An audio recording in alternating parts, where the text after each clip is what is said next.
Thank you, Mr. Chairman, and thank you, Mr. Secretary, for being here. I have several questions for you. I'd be happy for you to answer with any time that's remaining, but we'll ask for a written response for questions you're not able to answer here today.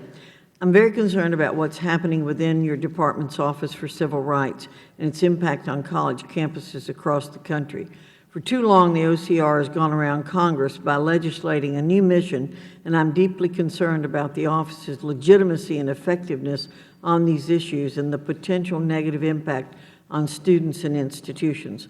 The office has used the Dear Colleague letter process, an implied threat of investigation that would result in the loss of federal funds, as a way to require action by institutions. Anything that can result in an expensive and protracted investigation should be established by Congress through law, and I'm very concerned that the number of the office's actions encroach on our constitutional authority to make laws. The office should follow the regulatory process that provides ample time for notice and comment. There are significant issues that should be addressed by stakeholders before the department makes a unilateral decision on how to address certain issues, and again, individual circumstances matter greatly. To that end, these are questions. How many of the Dear Colleague letters that have been issued over the past 6 years were reviewed to determine they should have been submitted for notice and comment? How many of those letters have had notice and comment period prior to issuance? Who makes that determination? Who's consulted about these significant changes prior to the letters being written? I'd also like to know what you plan to do to ensure this process is reformed, to give all relevant stakeholders time to weigh in to ensure any new rules are the best way to prevent discrimination in our schools and on campus. Further, the Office of Civil Rights is busy touting how many sexual assault cases it has opened, but the number of cases isn't as important as providing justice in each individual case. Many are concerned that the office's current approach is counterproductive to reaching a just resolution, as well as being costly and efficient. How were these cases brought to the department? How many of the cases before the office have been closed? How long does it take to close these cases? And are you publishing that information along with the findings in each case, while ensuring that you're protecting student privacy? And last, the President's budget includes a sizable increase in funding for student aid administration. However, at a November hearing, we heard testimony that FSA is not meeting its statutory obligations to be accountable for its operations or meet its mandated planning and reporting requirements.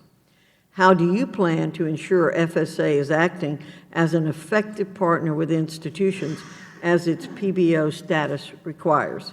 So I welcome you to answer these, but I also would like a written response to any you're not able to answer by March 1st. Thank you very much. Thank you, Congresswoman. Certainly our staff can follow up with yours on some of the details here. Just broadly on the first point on the Office of Civil Rights, our goal in the Office of Civil Rights is to ensure that the rights of students are protected and that our campuses, whether it's our K-12 schools or our higher education campuses, are safe and supportive environments for all students. We think protecting students, both female and male students, against sexual assault has to be a part of how we ensure that our campuses are safe and supportive environments. The Dear Colleague letters that we issue do not have force of law. They are not, from our perspective, the same as clearly as a statute or a regulation, but they are an attempt to provide clarity for the field and to answer questions that we get Is it not true, though, that the campuses feel they have the force of law and that there is a strong intimidation tone to those letters that you're issuing? The letters generally try to do two things. One is to clarify how the department interprets existing law and regulation to provide clarity, and also to provide models of best practice, examples of best practice. And so that's the goal with which we approach Dear Colleague letters. When we do regulations, we follow the public comment process or the negotiated rulemaking process and gather public comment. Often, the Dear Colleague letters are referencing existing statutes or regulations that went through the public comment process. I look forward to getting the detailed responses to the questions that I've asked. Thank you very much. Thank you. Gentlelady yields back. Ms.